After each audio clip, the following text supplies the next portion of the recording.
Okay. Looks like more and more people are coming, like waking up, late arrivals. So now it's time, it's John's turn. He's coming from Scotland. It's the first year we have him here, and we are really looking forward for his talk. Also, like we wanted something. Also, I used to work like a lot of front end stuff, and most of the work we do is some kind related really to a product, and like to understand our industry, not only the web industry. We have also to understand in which industry we actually are, and we want something really a bit.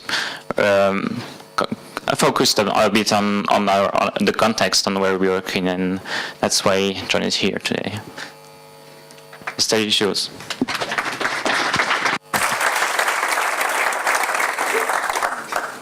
Can you guys hear me? All right, great. All right, well, it's really good to be here. This is the first time I'm giving this talk, so you guys are the guinea pigs, and we'll see how it goes. I want to talk a little bit about design.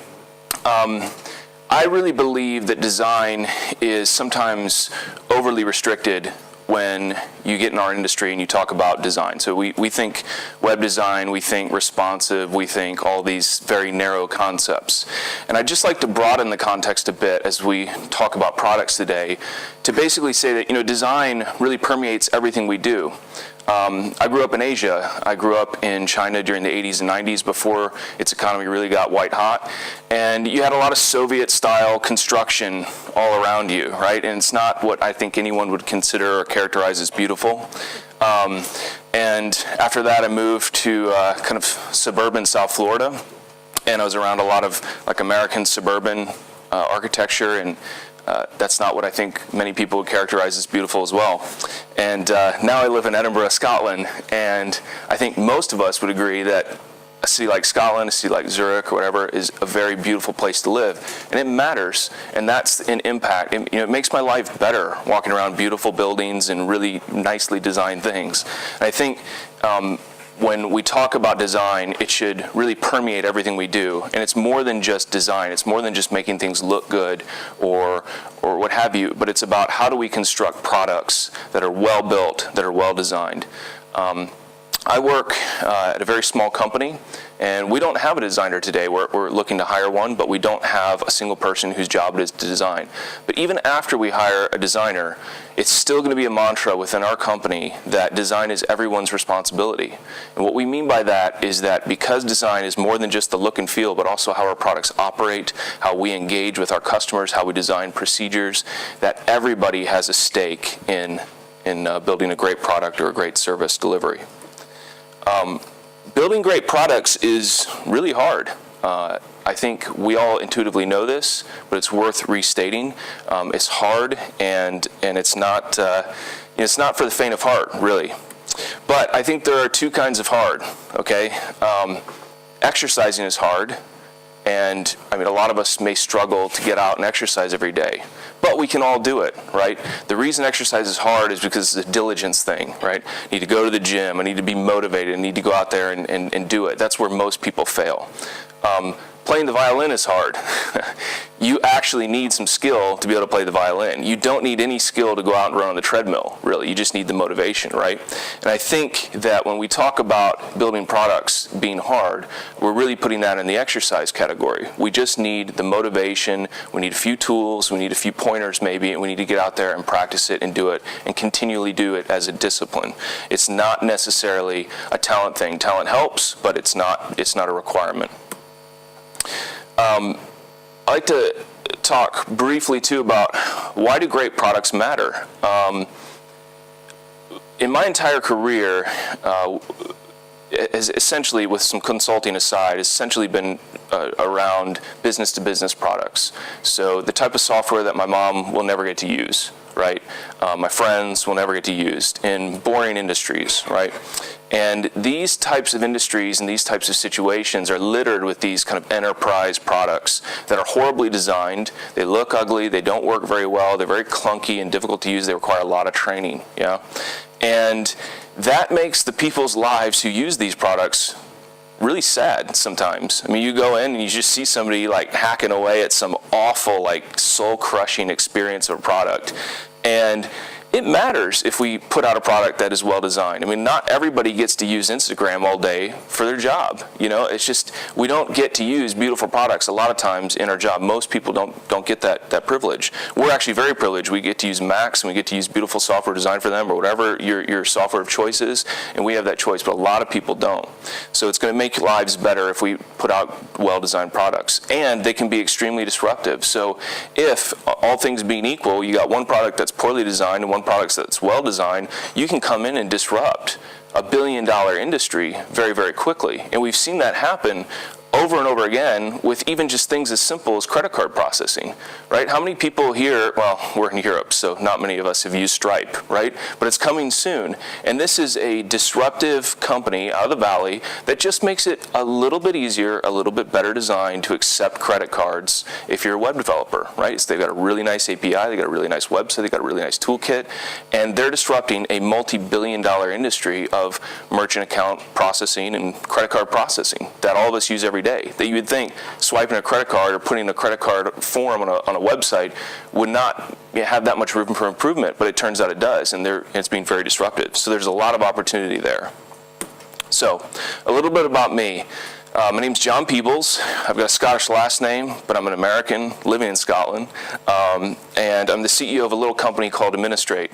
And we build a product that's basically a software as a service solution that helps training companies or internal training departments run their entire business online using our software. So again, this is an industry that many would characterize as boring. My mother may never use my product.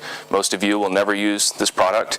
But we feel a calling to put out a very well-designed application because we believe that design matters. There's my Twitter handle, my personal email address. I encourage you guys to email me or ask questions at the end. And just a reminder that I don't have all the answers. A lot of times you go to conferences and we hear people speak about things and it's like, wow, they must know everything. They're so great. They're amazing.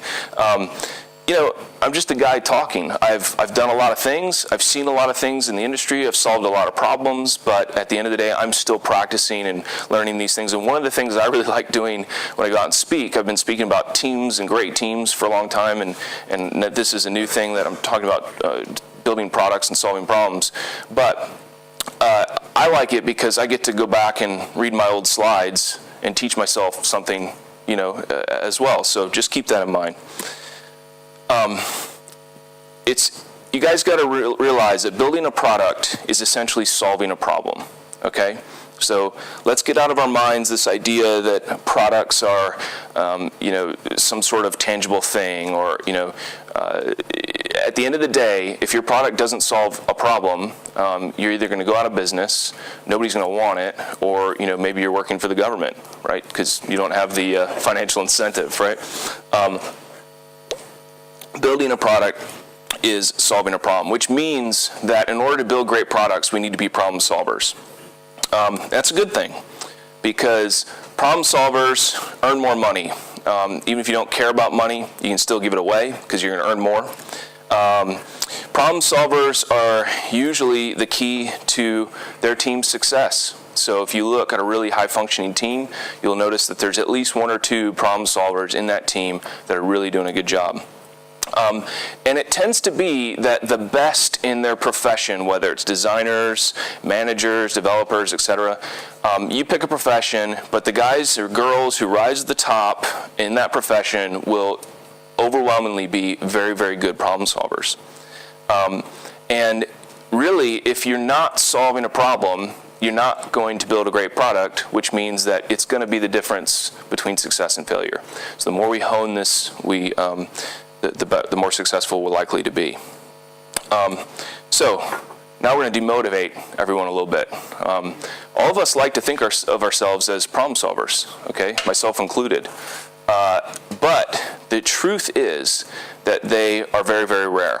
And what I mean by this is over the last 8 or 9 years, I've hired, 110, 120 different technologists. And I can say with some authority, like to tell people the plural of anecdote is not data, right?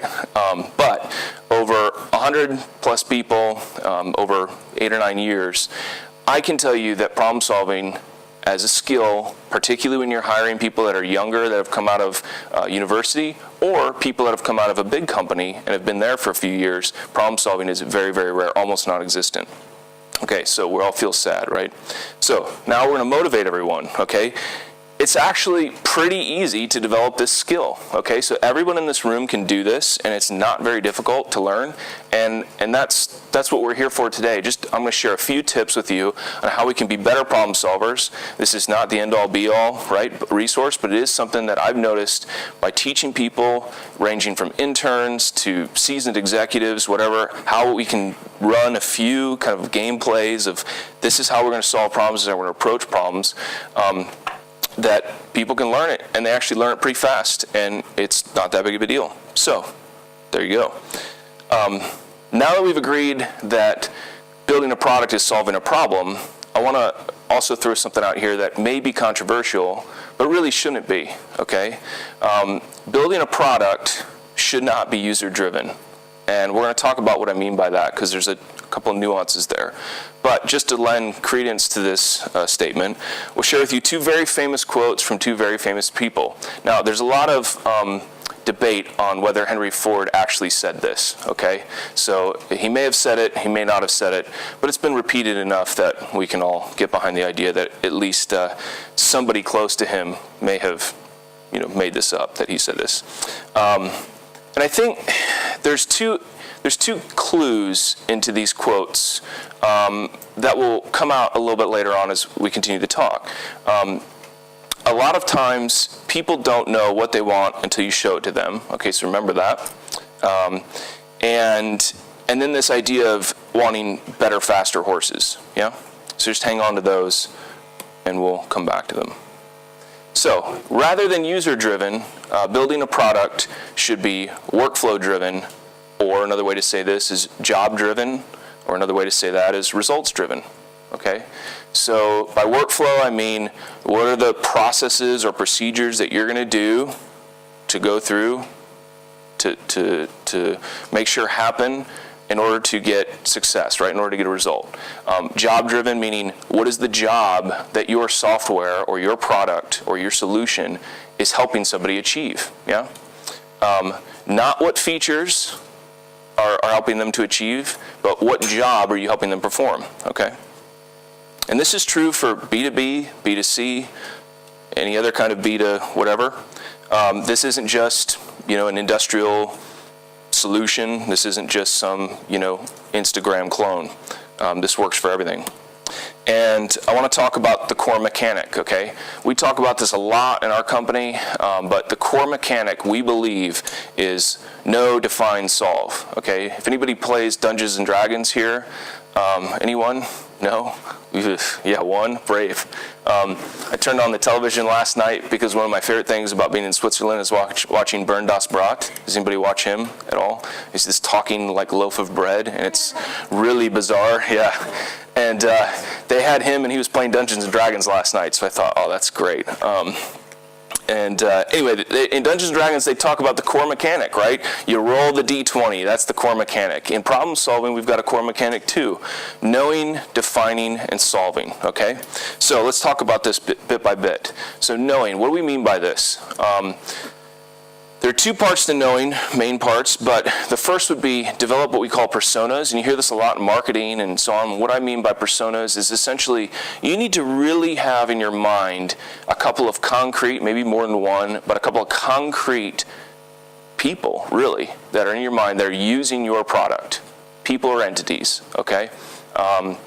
And what I mean by this is here's a persona of one of the users of our software, okay? The persona is that a training company will have one training manager or administrator. They are generally overworked, okay? So they feel harried. They usually feel like they don't have enough time in the day, okay? They're usually in their mid-30s to early 40s, all right? It's usually not their first career choice to become a training administrator, right? But they've made sacrifices because they probably have kids. and they had to do this, and they're predominantly women. They are not very good with technology. They are using a computer that's at least 5 years old. They're probably working on a combination of like Windows XP, Windows 7, right? They may never have used a Mac other than an iPad. They will probably have an iPad, okay? They will not have an iPhone, right? They'll have some sort of, not Android device or whatever. They use Internet Explorer. They don't know how to install or upgrade software on their own machine, right? Their desktop will be littered with icons. Okay, and this is not pejorative, right? But this is our persona, right? And we've seen this proved over and over again. Okay, so we have a very concrete. That's just one of our personas. That's a very concrete persona that we make sure we always have in mind when we're developing our software. Okay, and I'll explain why that's important a little later on. You've got personas in whatever it is that you do in life as well. So just keep that in mind. The next bit would be observe, work, or visualize the job, okay? I think it is amazing how often I will meet with people who are developers, designers, managers of companies that don't actually use their own products. And I'm not talking about it in like a dog fooding way. I'm talking about it in the fact, dog fooding is using your own product. If you build CRM, then you use your own CRM, right? I'm talking about it in the terms of like, one of my previous roles was in a healthcare technology company, and we had one of our things was we built a component of pharmacy software, and most people in the healthcare industry who are technologists have never actually used their own product out in the field, right? Think about how bizarre that is, but that's pretty normal, okay? You need to know the person who you're selling to or who you're providing that product's job at least as well as they do. You're not going to know every detail, and you may not be as expert as them, but you're going to know how their job works, how it functions, and you have the benefit of seeing their job maybe 100 times over if you go and check out different customers all the time. You really need to know this. When we were selling pharmacy software, I went and worked for 2 weeks in a pharmacy, okay, as a farm tech, right? We didn't break any laws. It was all, under supervision. But I was literally using the software. I was dispensing pills, and then the licensed person would go over it, check it, right? And I learned more in those 2 weeks than probably most people in the industry would learn in years, many, many years. And that meant that we could build a better product, okay? Work, observe. If you can't figure out how to do that, just call a customer and ask. Say, I really like to observe your job. If you can't find your customer, you don't know who your customer is yet, then you've probably got a problem. You need to observe the job that your software is supposedly helping, okay? And you need to learn the entire process. So if pharmacy is one bit of the cog, or if training software is one bit of the cog, you need to learn what goes before your software and what goes after. Okay, learn the entire process, be able to visualize this. This goes for everybody. If you're just the youngest, most junior developer, or you're the highest level manager, you need to know your industry, all right? You need to know what you're doing. And then understand the motivations and incentives. So understand how money flows within your environment, or understand how political capital flows within the environment. So in healthcare, particularly in the US, pharmacists are like the lowest of the low politically in a hospital, right? They're down in the basement always, right?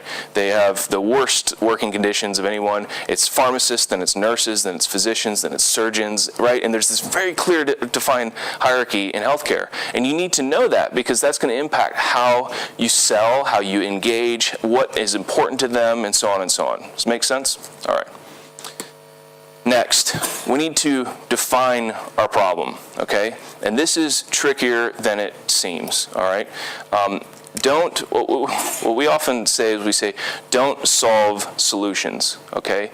And what we mean by that is a lot of times people will come and say, I need this to be built, and these are the 10 features that it has.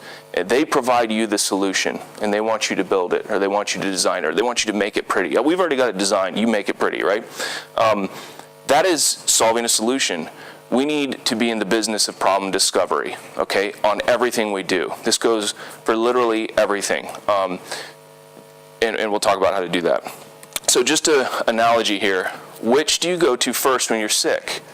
Do you go to the pharmacist or you go to the doctor, right? if we went to the pharmacy, we'd say, I don't feel very well, and I think I'm going to get online and Google around, and I'm going to diagnose myself, and I'm going to come up with what drug I want, right? And I'm going to write myself a prescription, I'm going to sign it, I'm going to take it to the pharmacist, and he's going to give me the pills, yeah? That's bizarre. That's truly ridiculous, yeah? We always go to the physician, they're the expert, they make the diagnosis, they write the prescription, and then they send us to the pharmacist who gives us the pills, yeah? But in our industry, we do it exactly the way that I just described, which is we write out our own, the client comes in and says, I need this bit of work to be done, or somebody comes across and they say, let's build this, and they're prescribing a solution to you, right, the technologist. You need to gently discover what problem it is that we're actually solving. Don't solve a solution, all right? So let's talk about some techniques here. These aren't all the techniques. They may not even be the best techniques, but they do seem to work.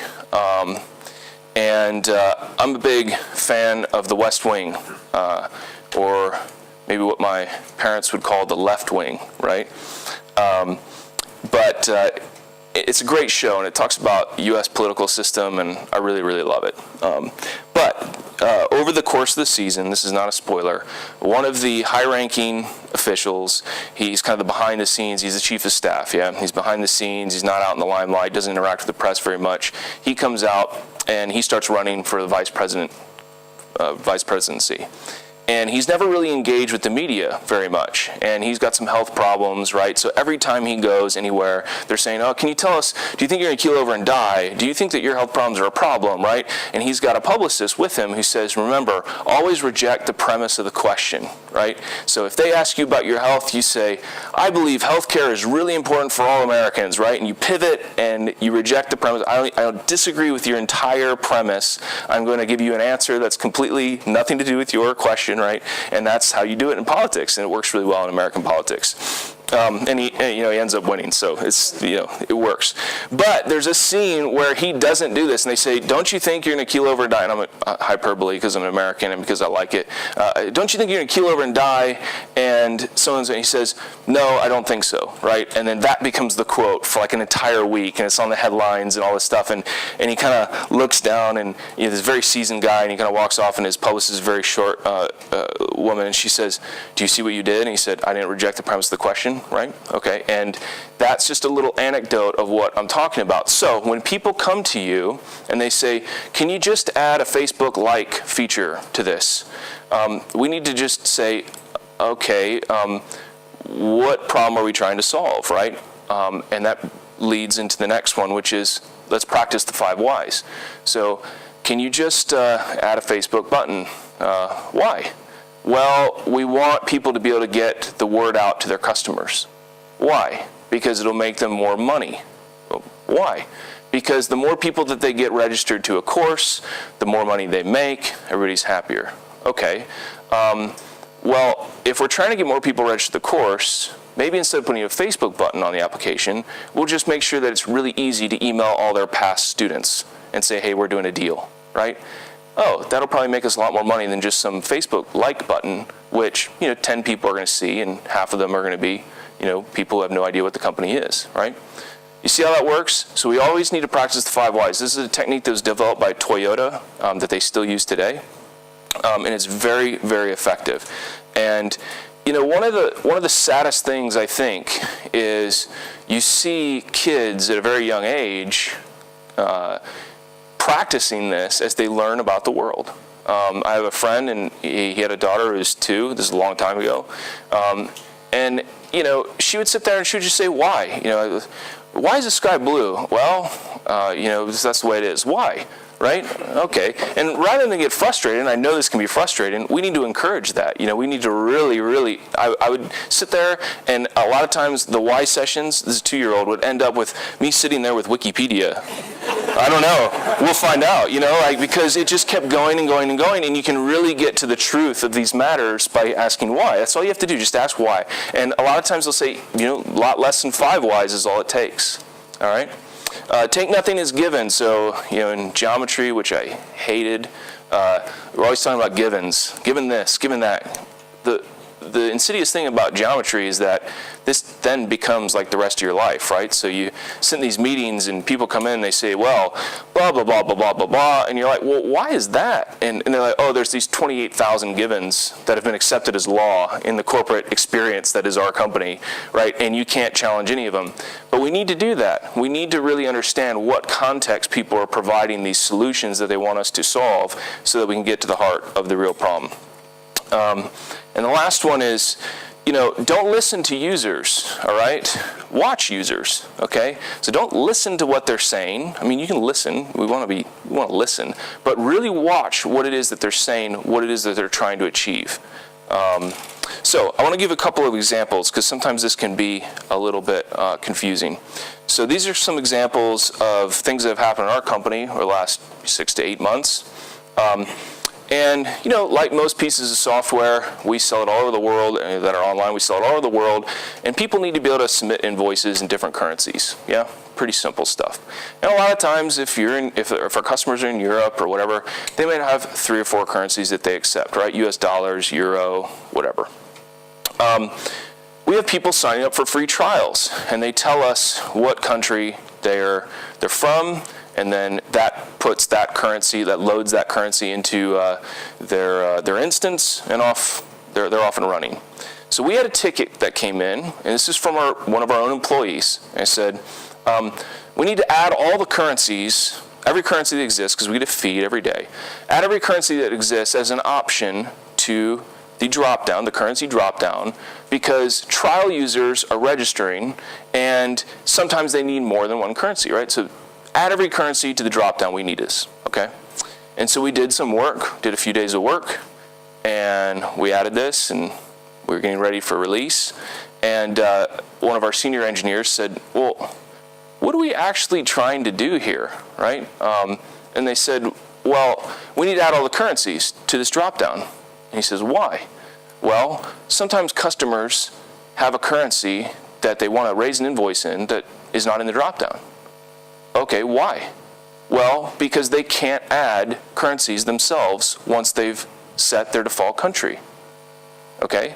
And so then the engineer says, well, if we add all 100 plus currencies to the dropdown, now when you're trying to raise an invoice, you click and it goes, right? You've got every currency in the known universe, including Bitcoin, by the way. And it's a horrific user experience. And this is what they would have to do raising invoices is a really common thing. And so he said, sounds like the problem we're really trying to solve is just making it easier or making it possible for our customers to add their own currencies themselves, right? Okay, so we did all this work.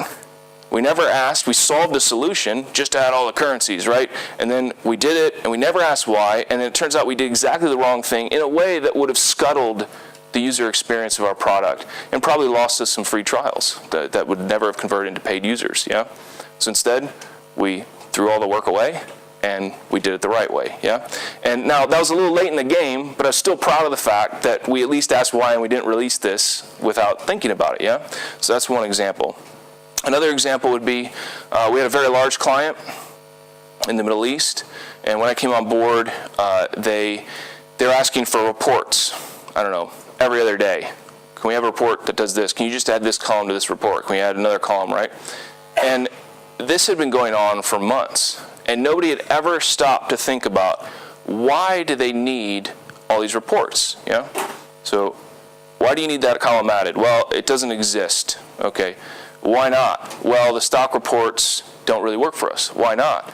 Well, we have these seasonalities in our business, and what works for us at the beginning of the quarter, right, some of the information we need at the beginning of the quarter is not really relevant towards the end of the quarter, and in fact, we need other information, right, that's created during the quarter to appear.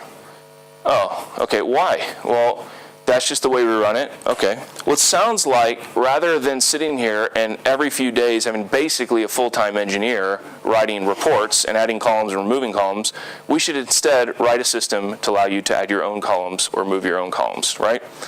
Oh, I don't think that's the right solution. That's going to take too long. All right? This is what happens. Say, well, why don't we just try it? We'll see how it goes. So we did it. And it did take, a few weeks. But now we've got a great report writer. And it's like, now all of a sudden the client comes back and they're like, you remember that report builder that we wanted you to build? And you're like, okay, right? But this is how it goes, yeah? And people instinctively want to present you with a solution. You instinctively want to take the solution and implement it. And you think about the currencies example. Yeah, this is a recent hire that we had. He's a smart guy, really, really hard worker. All he wanted to do was have the ticket come in, solve it really fast, kick it back to the sales team, everybody be happy, he feels good. Yeah, and that's the intrinsic dynamic that we just need to realize. That's great, but hone it a bit and make sure that we're actually solving a problem, that we've defined the problem and that we're solving the problem. So just another reminder, workflow really is all that matters when we figure out what makes a great product.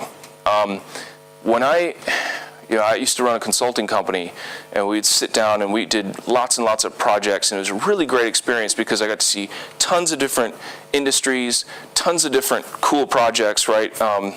And I quickly realized that clients would come with 28 features that they wanted, and I would say, all right, why don't you just tell me what you're trying to do, okay? And as we talked about the workflow, the features that we needed would just magically fall out and line up very, very easily. So really, workflow, in my opinion, is all that matters when you're designing a great product, okay? So, a little warning here, okay? This dynamic of going back and forth and talking about what problem we're actually trying to solve requires people skills, okay? It is very easy to come across as condescending when somebody comes to you. They're probably excited. They may be stressed.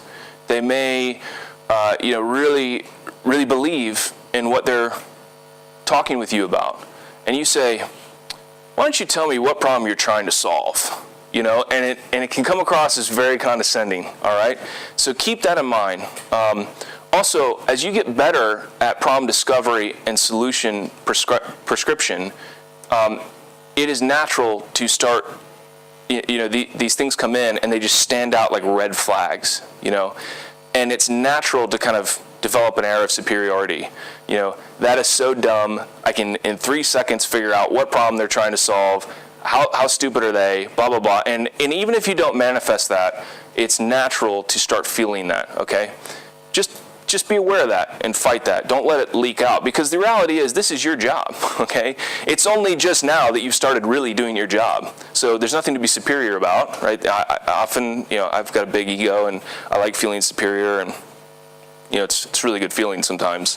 But that's my job, is to solve problems. You don't slap the doctor on the back. Thanks so much for that diagnosis. It's his job. He's doing his job. So let's not get arrogant about it, all right? And also approach with an attitude of grace, yeah? One of the things I'm going to talk about on a few slides next is that people are really good at criticizing. Okay? Every single person in this room can instantly critique 3 or 4 things about anything. So if we all ate a meal, we could all find 1 or 2 things to criticize or critique, even if it's constructive. Doesn't matter what it is, this water bottle, a play, a movie, whatever, we can do that, and we can do that very, very well. It is very, very, very hard to create, okay? So when you're looking at these solutions that are presented to you that you are then helping with problem discovery, they've already done a bit of the hard work, yeah? They've already put an idea out there, and you're kind of chiseling away at it, or swapping around. So just keep that in mind, okay?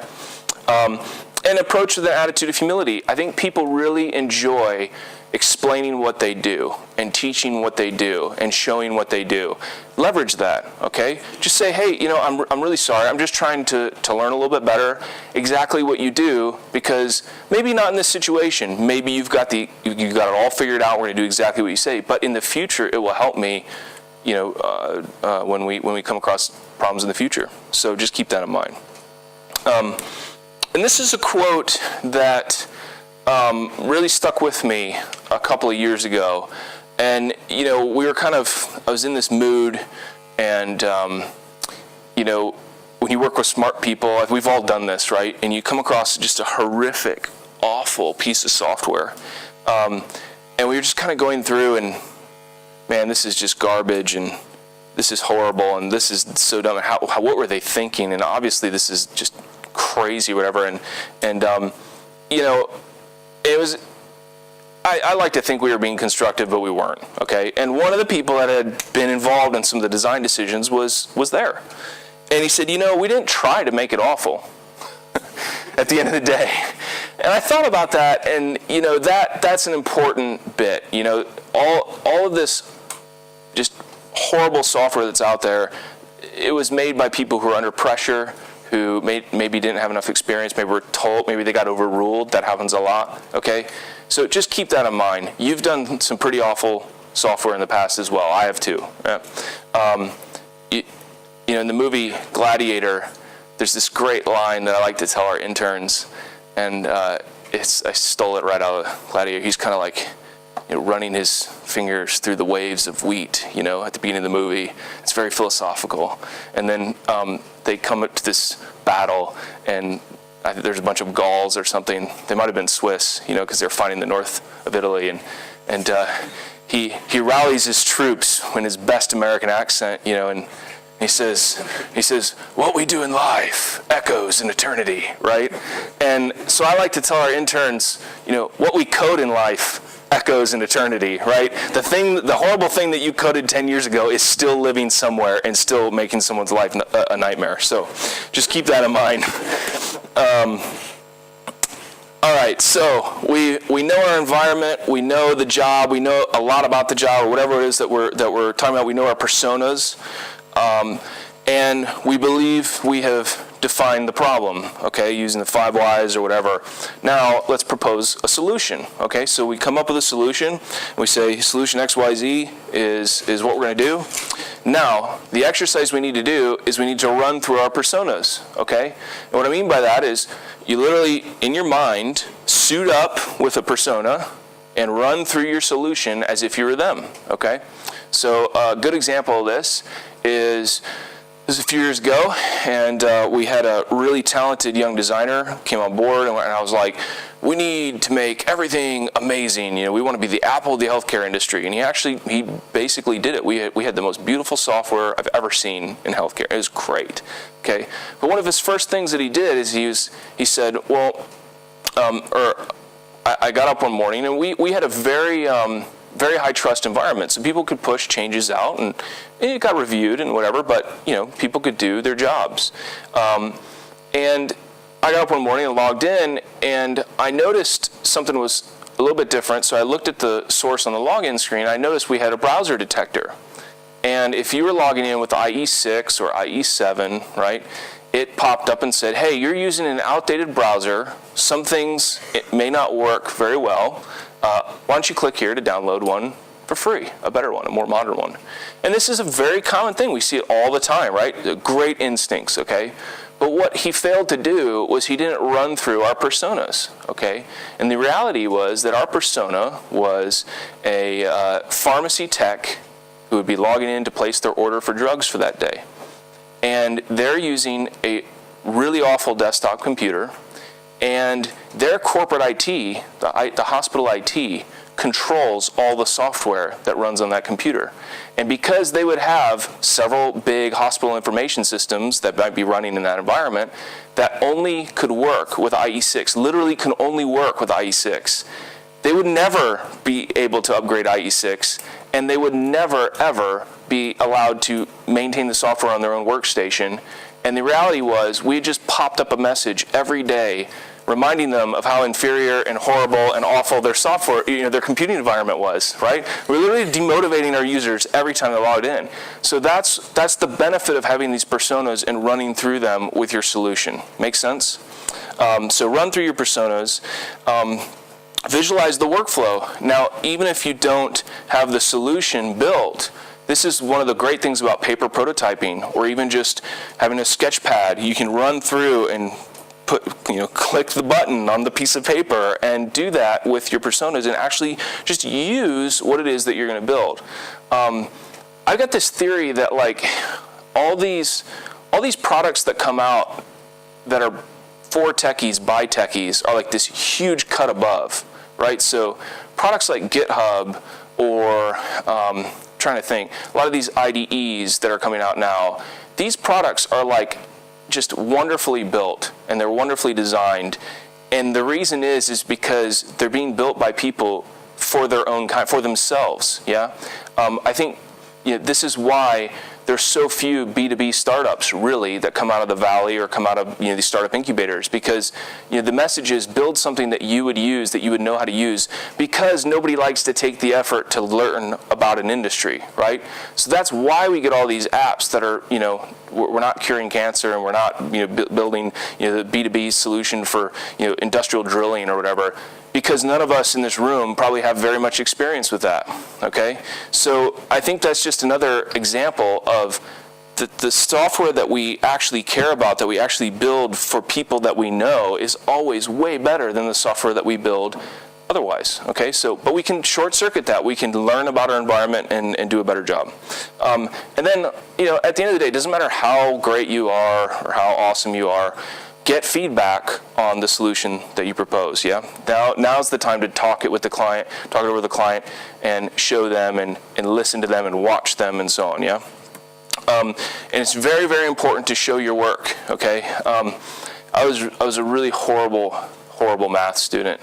A lot of people would say I was just a really horrible student, okay? But I was especially terrible with math. But what I learned is that if you showed your work, it didn't even matter how bad your work was.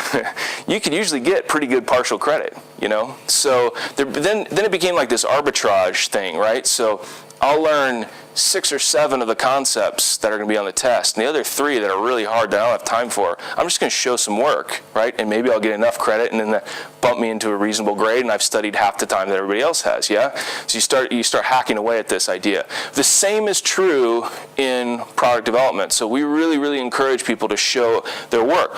Talk about, okay, I ran through it with this persona, and this is the problems that I identified, right? Because one of the things is there's a lot of decision making that is hidden in any product. This bottle has hundreds and hundreds of decisions and hundreds of hours of research and debate and so on that went into it. We may come in and we say, oh, that's stupid, that's too small for my hand. But the reality is we don't actually really know what problem they were solving, what they were doing. And on the surface of it, it may be stupid, it may not be, okay? So keep that in mind. Showing your work is really key.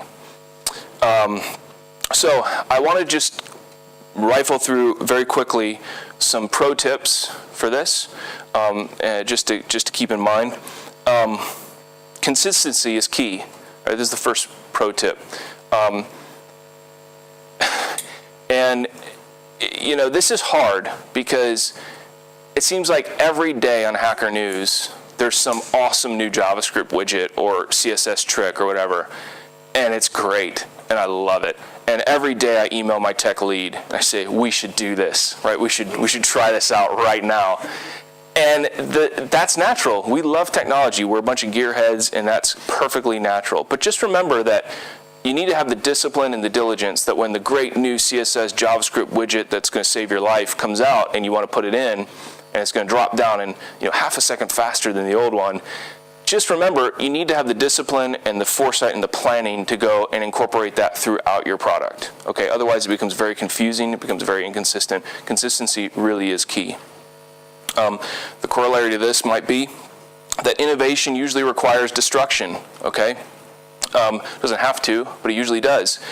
If I come up with a better way of doing something, we got to go back and destroy parts of the product to get it to adhere to that.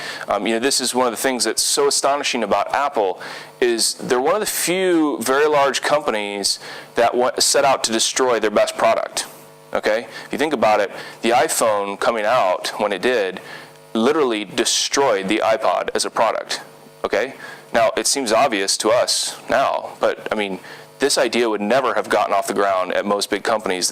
Let's take our best product and make it irrelevant. The one that makes like 70% of our revenue and make it irrelevant, okay? So just keep that in mind. Innovation usually requires destruction. And that can be a good thing, that can be a bad thing, that can be a political thing, that can be a painful thing, but just keep it in mind, yeah? Lateral thinking is something that's not really taught a lot in school. I think the reason for that, I was talking about this the other night with somebody. I said, there's like 100% chance that there's literally zero doubt that any problem you're given in school until about the end of your undergraduate experience has been solved thousands, multi-thousands, millions of times before, right? There's literally zero chance that a professor will give you a problem to solve that has not been solved over and over again that has 100% chance for success, yeah? And that's like literally nothing else for the rest of your life, okay? The rest of your life is you're going to be tackling these problems that may or may not have a solution. Even if they have a solution, you may not have the time, money, resources, wherewithal, political capital, whatever it is, in order to implement that solution, okay?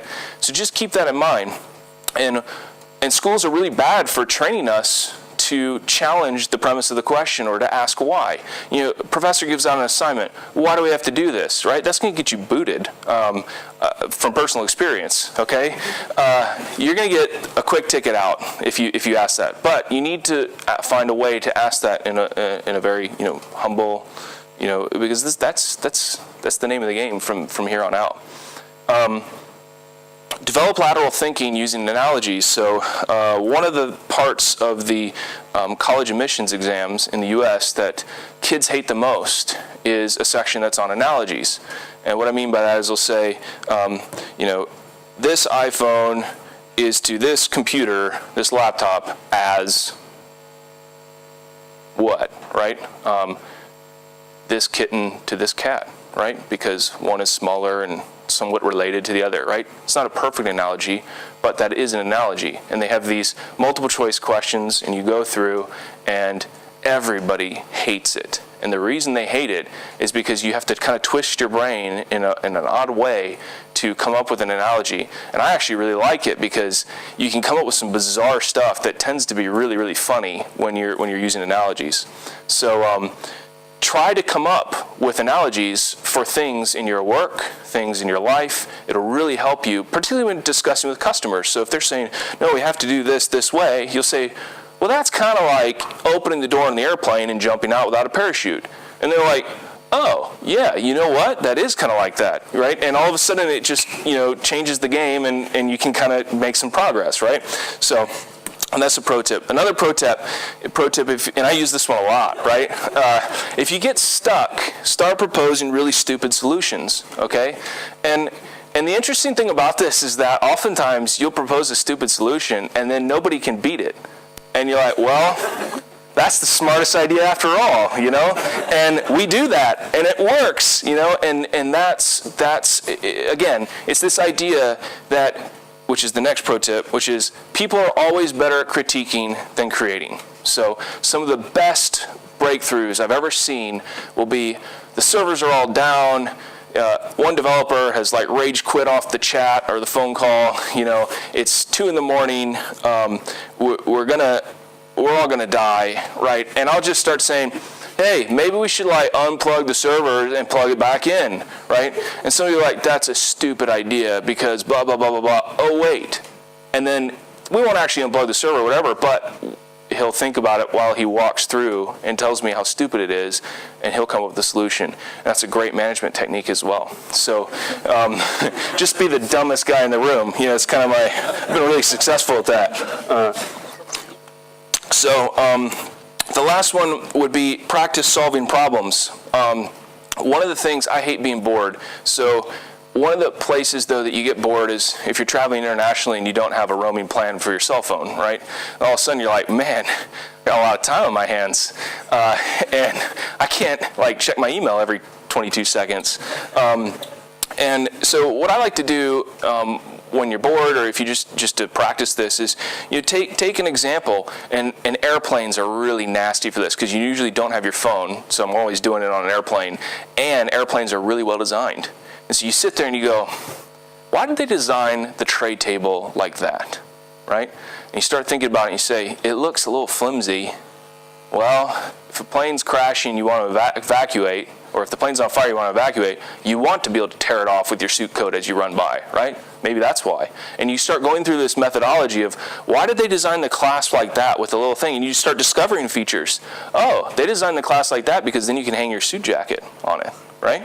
All of a sudden it's like, whoa, genius. And like, well, you know, and you can sit there and you just have this like look that's a little bit crazed or whatever on an airplane, which is probably not a good place to be, but anyway, and I really encourage people to do this. You know, we had this debate the other day at work, and we were going through at the Tesco, and we were buying some food, and this had bugged me for a while, and I said, you know why the little card readers are disconnected from the machine, right? So you get this big automatron that always talks at me in a British accent as if doing it wrong, and then you put it on, please enter your Sainsbury's card. Okay, fine, I don't have it, whatever. And then it's weird because then you've got this swivel-mounted card reader, right, that's external. And I said, why is that not just something that you slide into the machine, right? Why didn't they build it right into the machine? And man, we had a big, long debate on that all through lunchtime because we came up with about 10, 15 different reasons, not that we all agreed with, but we could see why they may have done it that way, and that's a really great exercise to go through with products that are out there all over the place. This water bottle, this stand, this remote, why did they put the buttons there? Why didn't they put them, you know, it doesn't matter. You can do this anywhere at any time.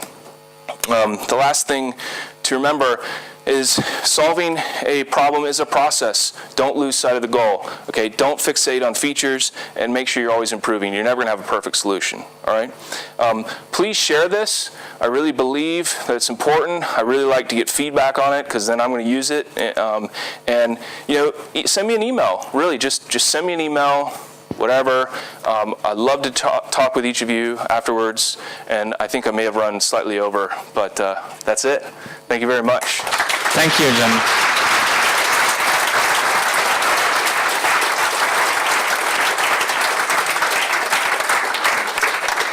Yeah, unfortunately we won't have time for questions, but he's a really nice guy and he loves to talk to people, so just go talk to him. Yes, please do. Thank you. Thank you.